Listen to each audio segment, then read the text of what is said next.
ഇന്ന് നമ്മൾ ഡിസ്കസ് ചെയ്യാൻ പോകുന്നത് നമ്മൾ എങ്ങനെ കൃത്യമായിട്ട് മെഡിറ്റേറ്റ് ചെയ്യാമെന്നതിനെ കുറിച്ചാണ്. എവിടെ മെഡിറ്റേറ്റ് ചെയ്യണം, എങ്ങനെ മെഡിറ്റേറ്റ് ചെയ്യണം, മെഡിറ്റേറ്റ് ചെയ്യാൻ വേണ്ടി മനസ്സെങ്ങനെ പ്രിപ്പയർ ചെയ്യണം, എത്ര സമയം ചെയ്താൽ ഈ പറയുന്ന ഗുണങ്ങൾ നമുക്ക് കിട്ടും, ഇതൊക്കെയാണ് ഈ വീഡിയോ ഡിസ്കസ് ചെയ്യാൻ പോകുന്നത്. കസാരയിലിരുന്നുകൊണ്ടോ തറയിലിരുന്നുകൊണ്ടോ ഇൻ കേസ് കിടന്നുകൊണ്ട് വരെ മെഡിറ്റേറ്റ് ചെയ്യാൻ സാധിക്കും. മെഡിറ്റേറ്റ് ചെയ്യാൻ അനുയോജ്യമായ മാർഗം എന്താണ്? നിങ്ങൾ ഉറങ്ങാൻ സാധ്യത കൂടുതലായതുകൊണ്ട് കിടന്നുകൊണ്ടുള്ള മെഡിറ്റേറ്റ് ഒഴിവാക്കുന്നതാണ് നല്ലത്. മെഡിറ്റേറ്റ് ചെയ്യുമ്പം തറയിലിരുന്ന് മെഡിറ്റേറ്റ് ചെയ്യുന്നതാണ് ഏറ്റവും ഉത്തമം. മെഡിറ്റേറ്റ് ചെയ്യുമ്പോൾ ആദ്യം നിങ്ങൾ ശ്രദ്ധിക്കേണ്ടത് നിങ്ങളുടെ പാദങ്ങളാണ്. കാലുകൾ ഒന്നിനു മുകളിൽ ഒന്നായി വെച്ചുകൊണ്ട് വേണം മെഡിറ്റേറ്റ് ചെയ്യാൻ. കൈകൾ രണ്ടും തുടയുടെ മുകളിൽ ഒന്നിനു മുകളിൽ ഒന്നായി ഒരു കപ്പിൻ്റെ ആകൃതിയിൽ വെച്ച് വേണം മെഡിറ്റേറ്റ് ചെയ്യാൻ. പ്രധാനം എന്തെന്നാൽ നിങ്ങളുടെ കൈകളും കാലുകളും ഒരു റിലാക്സ് സ്റ്റേജിൽ വെച്ചായിരിക്കണം എന്നതാണ്. നിങ്ങളുടെ പുറം നേരെ ഇരിക്കണം. അതുപോലെ നിങ്ങളുടെ ശിരസും പൂർണ്ണമായ ഒരേ ലെവലിൽ നേരെ ഇരിക്കണം. മുകളിലോട്ടോ താഴോട്ടോ ചരിച്ചു വെക്കരുത്. കണ്ണുകൾ തുറന്നോ കണ്ണുകൾ അടച്ചോ മെഡിറ്റേറ്റ് ചെയ്യാവുന്നതാണ്. പുതിയ തുടക്കക്കാർക്ക് കണ്ണുകൾ അടച്ചു വെച്ച് മെഡിറ്റേറ്റ് ചെയ്യുന്നതാണ് ഉത്തമം. കണ്ണുകൾ തുറന്ന് മെഡിറ്റേറ്റ് ചെയ്യുകയാണെങ്കിൽ ഒരു വസ്തുവിലേക്ക് നിങ്ങളുടെ കണ്ണുകൾ കേന്ദ്രീകരിക്കരുത്. അതിന് പകരം ദൂരേക്ക് നോക്കി ശ്രദ്ധ കേന്ദ്രീകരിക്കണം.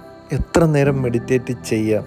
മെഡിറ്റേറ്റ് ചെയ്യാൻ ആരംഭിക്കുന്നതിന് മുന്നേ നിങ്ങളൊരു അലാറം സെറ്റ് ചെയ്ത് വെക്കണം.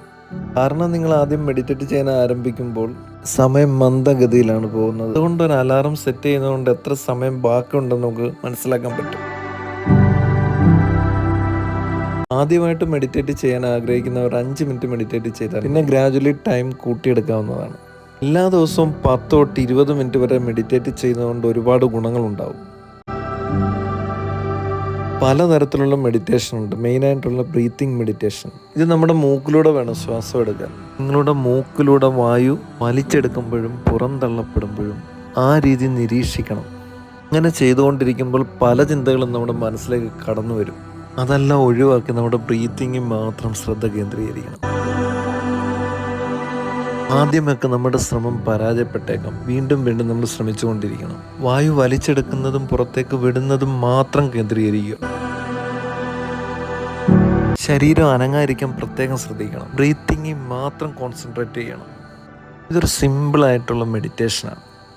എത്രമാത്രം ചെയ്യുന്നോ അത്രമാത്രം നല്ലൊരു മെഡിറ്റേഷനാണ്. ഇതൊരു ഹാബിറ്റാക്കി എടുക്കണം. അങ്ങനെ ദിവസേന 10 മിനിറ്റ് ഇതിനായിട്ട് തന്നെ മാറ്റി വെക്കണം. ഒരു മാസം നിങ്ങൾ ഇങ്ങനെ ചെയ്താൽ മസ്റ്റായിട്ട് ഇതിൻ്റെ ഗുണം നിങ്ങൾക്ക് കിട്ടും. സ്ട്രെസ് എല്ലാം ഒഴിവാക്കി മൈൻഡിന് ഒരു ഏകീകൃത പോയിന്റിൽ നമുക്ക് എത്തിക്കാൻ കഴിയും. നല്ലൊരു എനർജി ബൂസ്റ്റപ്പ് ചെയ്യാൻ പറ്റും. കൂടുതൽ വീഡിയോയുമായി നന്ദി, നമസ്കാരം.